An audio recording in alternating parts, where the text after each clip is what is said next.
Esta é a estatua de María Pita na Coruña, unha muller que cambiou a historia da súa cidade. Pero pode María Pita representar o espírito loitador da muller galega? Cal foi realmente a historia desta heroína coruñesa? O 4 de maio de 1589, as tropas do temido almirante Drake tiñan cercada a cidade da Coruña. A poboación resistía na amurallada cidade vella. No medio da batalla, uns soldados ingleses conseguiron abrir unha fenda na muralla. Un alférez, empuñando unha bandeira, logra entrar por esa fenda do muro e anima os seus compañeiros a seguir. Pero alí estaban María Pita e as mulleres da cidade esperando. A heroína coruñesa abateuno con coraxe. A baixa tivo un efecto psicolóxico sobre os ingleses, que decidiron baterse en retirada. Mentres, a poboación recobraba as forzas. Os que visiten esta casa Museo de María Pita na Coruña, halles quedar claro que foi unha muller de armas tomar. María Pita forma parte dun capítulo de mulleres extraordinarias da nosa historia, como Reina Urraca, Rosalía de Castro ou Emilia Pardo Bazán. Pero a verdadeira historia da muller galega escribírona as heroínas anónimas que durante séculos mantiveron a casa, a familia, os fillos e, ademais, foron un piar importantísimo da nosa economía en todos os tempos. Hoxe imos falar da historia das mulleres, do que significou ser muller en Galicia. Empezaremos coa historia dunha labrega na Idade Media, falaremos dunha cigarreira no século XIX e acabaremos coa historia dunha mestra durante a Segunda República.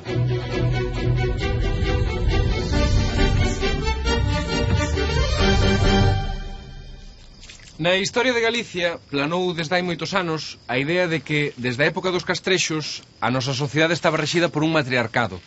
É dicir, que mandaban as mulleres. Esta idea procedía de autores grecolatinos, como Estrabón. Este aseguraba que as mulleres non só traballaban a terra, sino que a herdaban e a posuían. Entre os cántabros, os homes danllelo dota ás mulleres. As fillas son as que herdan e as que lles escollen esposa aos seus irmáns. Isto semella ser unha especie de xinecocracia, o que non é moi civilizado. As teorías do matriarcado son hoxe moi cuestionadas. A muller en Galicia sufriu, como en toda Europa, unha discriminación histórica baseada no dereito e nas crenzas cristiás, que a relegaban ao papel de nai e esposa.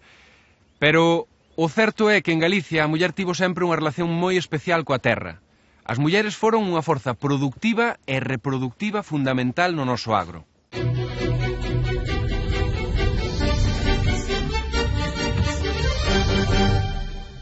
María Martínez ten 22 anos e está a piques de dar a luz o seu primeiro fillo. Iso non lle impide traballar na terra. Daquela era normal que as mulleres traballasen ata case o momento de parir.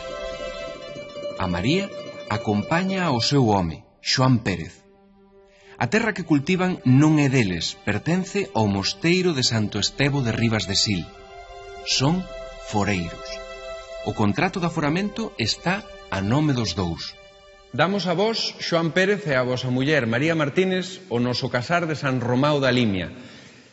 Isto pode lerse neste documento de 1317, no que o abade do mosteiro de Santo Estevo de Ribas de Sil lle outorga en foro un terreo a nosa parella protagonista. O curioso deste documento é que está a nome dos dous, de Xoán e de María. Eles tiveron no seu poder unha copia deste contrato que foi cortado en zigzag e que encaixaba a perfección con estoutra metade.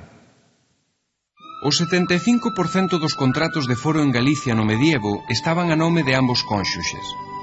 Isto, de algún xeito, supón unha corresponsabilidade da muller na explotación campesiña.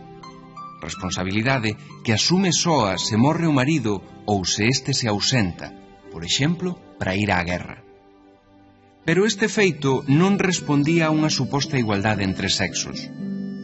Era o xeito que tiñan os donos da terra de seguir cobrando a renda que figuraba no contrato foral, aínda que morrese o home. A muller viúva estaba obrigada a pagar se non quería que a botasen da terra. María Martínez, á parte de traballar e ter responsabilidades sobre a terra, é a que coida o gando, varias ovellas e as galiñas. María, ademais, ten que facerse cargo de todo o traballo doméstico. Entre outros moitos mesteres, prover de auga á casa, acender e manter prendido o lume e facer a comida. Normalmente, a base da alimentación é pan de centeo, que ela mesma elabora e coce, e un caldo de castañas con berzas, o que no mellor dos casos lle engadía algo de unto. Daquela, aínda non había patacas que chegarían de América un século e medio máis tarde. Outro labor importante de María é o fiado do liño. O traballo téxtil durante toda a Idade Media foi desempeñado basicamente por mulleres. Pero nesa xornada, mentras está ocupada nas súas tarefas da casa, María séntese mal. Recoñece que é o momento do parto, así que lle berra o seu home para que avise a parteira da aldea e a outras mulleres que veñan a axudarlle.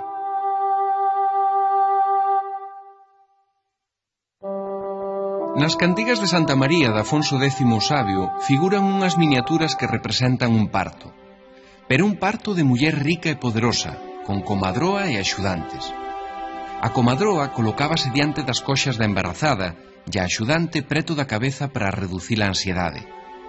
As das cantigas non son as únicas representacións medievais de partos e nacementos. Hai moitas que exemplifican a importancia que se lle daba ao papel reproductor das mulleres.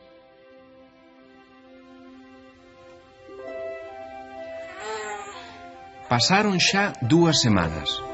María é nai dunha nena.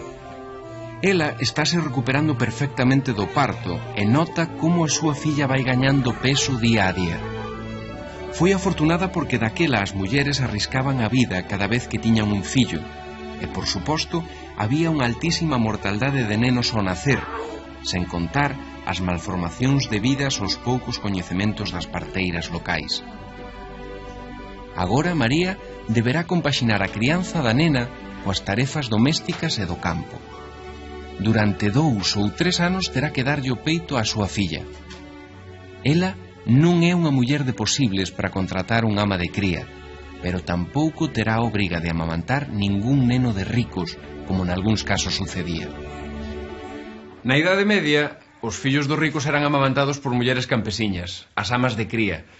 Da súa importancia dá idea o alto número de disposicións legais que regulaban esta labor. Nelas especificábase canto tempo lle tiñan que dar o peito ás amas de cría. 2 anos no caso das nenas e 3 no dos nenos, que claramente tiñan máis consideración ca elas. Tralo parto, María volvería moi pronto a traballar na terra. Posiblemente ao longo da súa vida tería 6 ou 7 fillos, dos cales sobrevivirían, segundo a media da época, 1 ou 2. María sería o prototipo de muller labrega que durante séculos perviviu no agro en Galicia.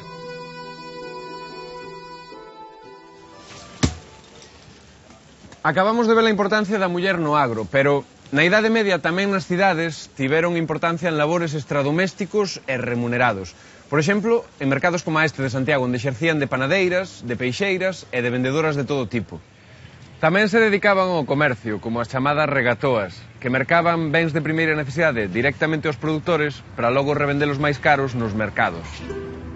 Nas cidades, entre as ocupacións fundamentais para as mulleres de clase humilde, figuraba a de criadas ao servizo de nobres ou institucións eclesiásticas. Eran normalmente rapazas novas que aspiraban a reunir un dote para abandonar o traballo e casar. Destacaba a participación feminina na atención aos necesitados en hospitais e albergues. A estas dábaselles o nome de freiras, cun estatus entre monxas e laicas. Ademais, había mulleres á fronte de pousadas privadas e tabernas, ocupacións non ben vistas socialmente. E eran frecuentes tamén nos oficios artesáns, sen dúbida o máis salientable é o caso das tecedoras e fiandeiras. O grupo preponderante nas actividades artesanais constituíano o das viúvas, que a miúdo sustituían a un marido ao que xa en vida lle axudaban. Había tamén moitas solteiras. Hoxe en día quedan poucos artesáns, pero aquí en Santiago ainda topamos algúns, como os acibacheiros. Malia que a aceptación da muller no mundo artesanal e gremial non era plena, na Idade Media xa había donas acibacheiras. As viúvas, como vimos antes, eran maioría en moitas actividades artesanais. Pois ben, Aquí en Santiago tiñan igualdade de dereito no gremio dos acibacheiros. Senón, escoiten o que dicían as ordenanzas do gremio de 1443. Ordenamos que calquera muller de dito oficio que estiver viúva posa gozar de dito oficio e comprar e vender.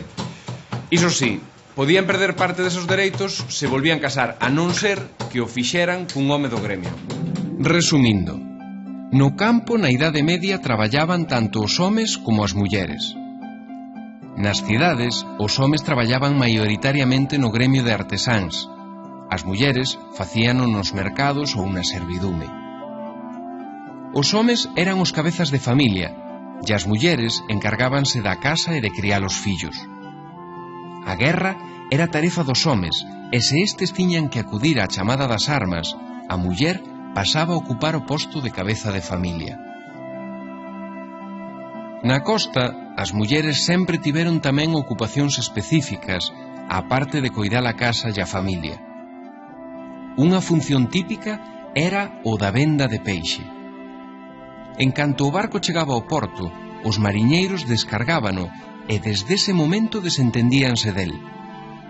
Era a muller quen tiña que vendelo, ben en lonxas, ben indo de aldea en aldea para trocalo por cartos ou por produtos agrícolas.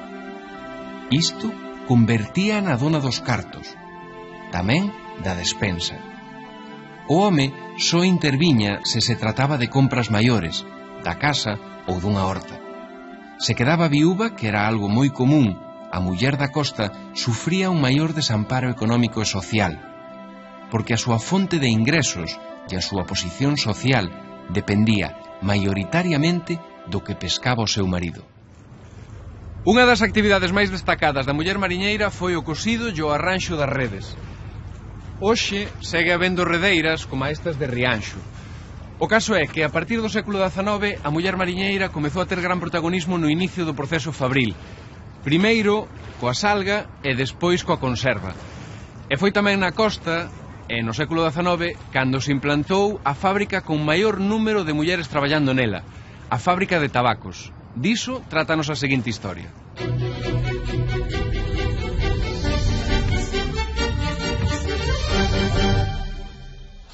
Maruxa Pantín vive nunha humilde casa mariñeira do Portiño, na Coruña. Os dous fillos que ten durmen mentras ela escoita unha carta que lle leu un veciño. Daquela, menos do 5% das galegas sabían ler. A carta é do seu home que xa hai 2 anos que emigrou a Arxentina e as novas non son boas, non manda cartos. Maruxa terá que volver ir mañá á fábrica de tabacos para ver se por fin lle dan un traballo. Por medio dun familiar, leva meses tratando de conseguir un posto na fábrica e non é doado. De todos os xeitos, vai no intentar de novo. O caso de Maruxa é o dunha viúva de vivos. Como definiu Rosalía de Castro, aqueles milleiros de mulleres que tiveron que enfrontarse ás dificultades de sacar adiante unha familia sen a axuda do home. A emigración masiva do século XIX, que foi maioritariamente masculina, fixo que se feminizase o traballo, tanto no agro como nas poucas fábricas que había. Nesta fábrica de tabacos da Coruña deixaron parte das súas vidas algunhas daquelas viúvas de vivos. Maruxa conseguiu finalmente e grazas á axuda do seu familiar entrar na fábrica. Colocárona no taller de desveado, un dos labores máis duros. Entre as moreas de fardos de tabaco, a súa ocupación consiste en separar a bea da folla. Non era unha tarefa de precisión, senón sobre todo de aguante físico. Realizábase nunhas condicións hixiénicas moi precarias. A mestra de taller fíxase especialmente nas mans de Maruxa. Leva poucos días e quere controlala. Hai que traballar a bo ritmo e non son tolerables unhas mans lentas. As donas constituíron unha forza insustituíble no tardío e lento proceso de industrialización en Galicia. As cigarreiras coruñesas formaron o maior colectivo de obreiras de toda Galicia reunidas nunha soa fábrica. A mediados do 19 chegaron a traballar nela 4.000 mulleres, casadas como Maruxa, viúvas e unha porcentaxe alta de solteiras. era moi frecuente a presenza de varios membros dunha mesma familia. Ás veces coincidían ata 3 xeracións. Algunhas entraban aos 9 ou 10 anos e permanecían na fábrica ata despois dos 70. Non foi ata 1908 cando se prohibiu o traballo a menores de 16 anos. A maioría das obreiras non sabían ler e procedían de barrios da Coruña e do rural. As xornadas de traballo no 19 eran extensísimas. Non se cobraba por horas, senón por traballo feito. Entrábase ás 7 da mañá, pero non había hora de saída. Os salarios que recibían as mulleres por facer o mesmo traballo cos homes eran bastante inferiores.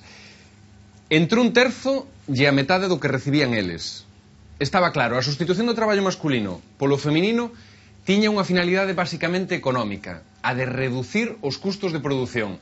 Sindicalmente, as cigarreiras non se organizaron ata 1916, pero antes contaron con sociedades de solidaridade e protagonizaron motíns e folgas diversas. En todo caso, houbo que esperar ao século XX para que as cigarreiras conseguiran avances importantes nas melloras das súas condicións laborais. Estamos na Casa Museo da escritora Emilia Pardo Bazán.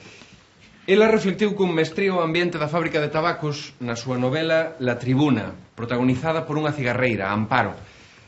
A novela translucía unha crítica contra a situación daquelas obreiras, pero nela, dona Emilia apuntaba algo do que as mulleres xa empezaban a tomar conciencia. O feito de que cobrar un salario lles daba certa independencia con respecto a aquelas que dependían totalmente dos homes. Senón, escoiten o que escribía na Tribuna. Outra causa para que Amparo se reconciliase de todo coa fábrica foi o feito de atoparse en certo modo emancipada e fora da patria potestade desde o seu ingreso. Maruxa, a nosa protagonista, debeu sentir de algún xeito ese alento de independencia ao cobrar o seu primeiro salario. Con eses cartos había algúns asuntos urxentes que atender na casa, pero ela xa estaba pensando en gañar máis para mercar uns zapatos. Era o seu pequeno soño. Esta escultura é unha homenaxe ás traballadoras da fábrica de tabacos daqui da Coruña que, como no caso de Maruxa, foron das primeiras obreiras da industria galega. Ben, xa vimos que o traballo das mulleres foi e segue sendo imprescindible tanto no agro como nas fábricas. Pero as mulleres tiverono moito máis complicado no mundo intelectual. No século XIX, a pluma, como a espada, seguían sendo instrumentos masculinos, símbolos de poder. A muller ilustrada era un perigo e unha rareza. A orde burguesa consagraba o papel da muller na casa e asignáballe 3 roles: o de ser boa filla, esposa fiel e nai amante.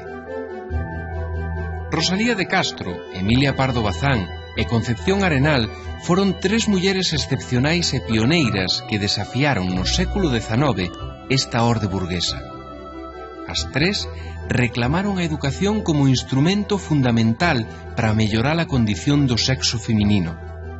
Unha educación limitada daquela ás señoritas de clase media e alta.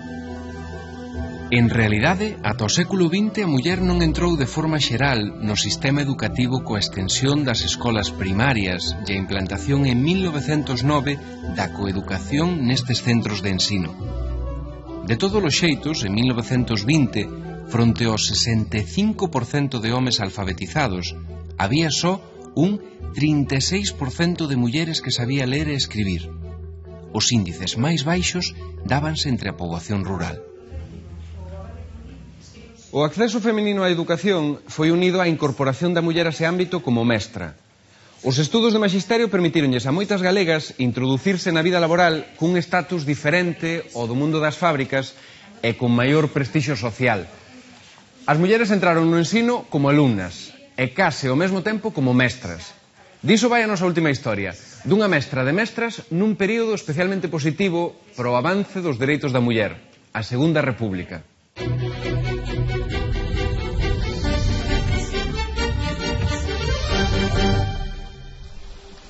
Ernestina Otero Sestelo é a directora da Escola Normal de Maxisterio de Pontevedra e presidenta do Consello Provincial de Educación. Entre as súas funcións está a de fomentar a asistencia escolar, e por iso hoxe vai visitar unha familia rural na zona de Vilagarcía. Coñece a familia e quere axudarlles nun asunto especial. O matrimonio de labregos que vive na casa ten 3 fillos, 2 nenas e un neno, e só o rapaz vai á escola. Ernestina fala co matrimonio para convencelos de que manden as nenas á escola.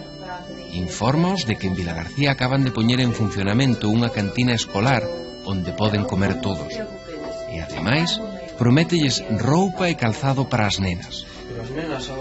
O pai de familia agradecelle a súa visita e dille que terá en conta o seu ofrecemento.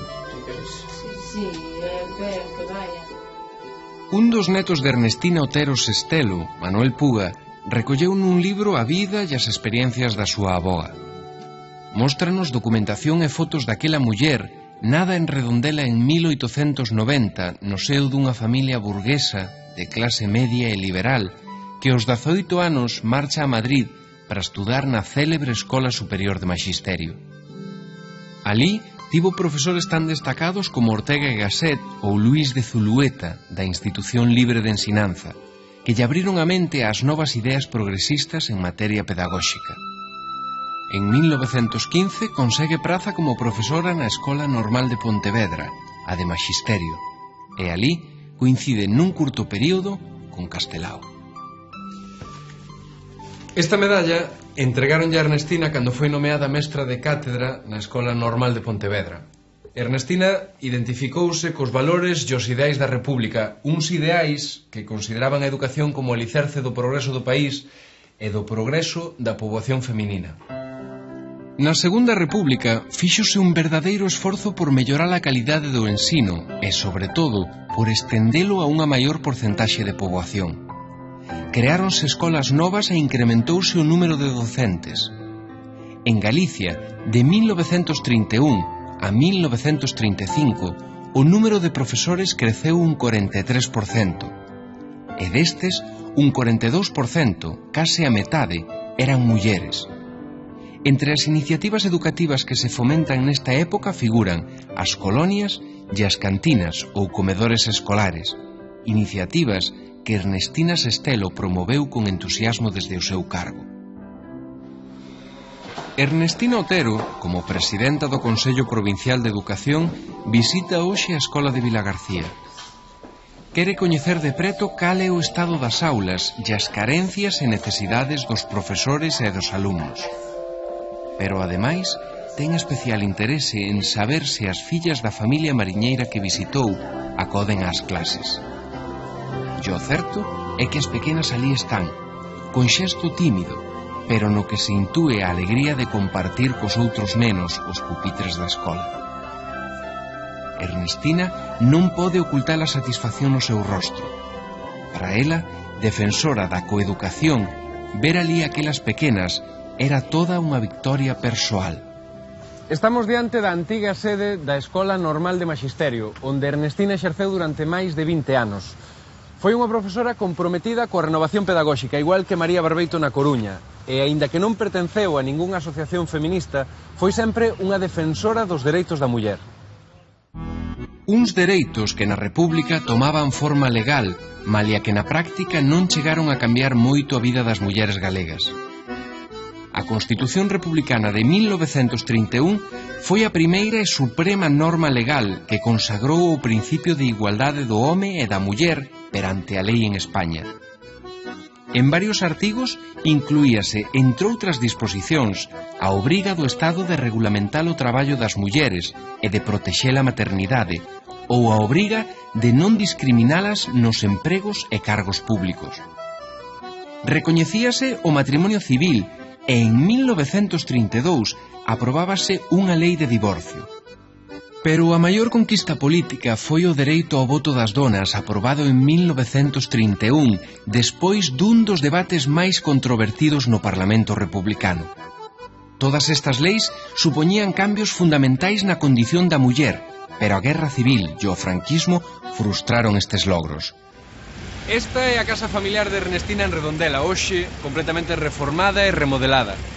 Esta casa foi apedreada no ano 37 por un grupo de falanxistas. Foi unha das medidas de presión ás que tiveron que enfrontarse os familiares da mestra. Ela mesma, no ano 36, recibía esta carta, con data do 10 de novembro, na que era suspendida de emprego e soldo. Posteriormente, incluso foi apartada do servizo. Tempo despois, Ernestina logrou que lle revisaran este expediente e puido volver á docencia, aínda que tivo que trasladarse a Ourense. Varios centos de mestres e de mestras en Galicia foron represaliados. Unha triste historia para o país e para as mulleres que durante o franquismo retornaron á condición de tuteladas polo home.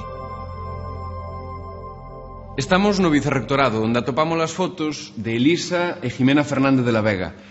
Elas foron as primeiras licenciadas en Medicina en Santiago en 1919. Curiosamente, hoxe en día, é maior o número de rapazas co de mozos matriculados na Universidade en Galicia. Isto non quere dicir que as mulleres estén en condicións de total igualdade co home. A equiparación nos altos cargos directivos, a igualdade de salarios, a conciliación da vida laboral e familiar son algunhas das asignaturas pendentes para as galegas neste novo século XXI.